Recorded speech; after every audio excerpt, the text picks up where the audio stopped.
হাদিসে আসছে রমাদানে 3 ব্যক্তির দোয়া ফেরত দেওয়া হয় না। সালাতুন লা তুরাদ্দু দাওয়াতুহুম।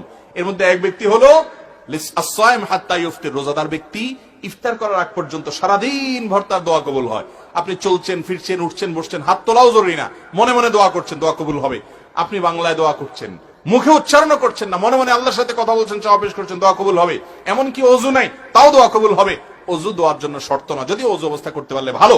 এই জন্য রোজাদার রোজা অবস্থায় ইফতারের আগ পর্যন্ত দোয়া করবেন। আর একটা গুরুত্বপূর্ণ সময় হলো ভোর রাত, যেটা সারা বছরের জন্য গুরুত্বপূর্ণ, কিন্তু রমাদানে এটা সুযোগটা বেশি হয়, সারি খেতে আমরা উঠি। অতএব এই টাইমে বিশেষভাবে আল্লাহর কাছে কি করা উচিত? দোয়া করা উচিত। রমাদানে বেশিরভাগ মানুষের দোয়া হয় না ভাই। দোয়া না করলে কিসের রমজান? দোয়াটাই তো ইবাদতের মূল।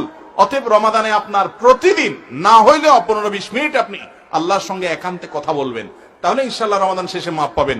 আপনি দরখাস্তই করলেন না, জমা দিলেন না, অ্যাপ্লিকেশনই করলেন না, কিভাবে মাপের আশা করেন? মাপের আশা করলে দরখাস্ত জমা দিতে হবে না? তো দোয়াই করলেন না আপনি, কিভাবে মাপ আশা হবে? অনেক ভাইরা আছেন রমজান আসলে রোজা রাখে, ইফতার সাহরি করে, তারাবি পড়ে, এই 4 কাজ করে, বস এর নাম রোজা শেষ। দোয়া দুরুদের খোঁজ খবর নাই।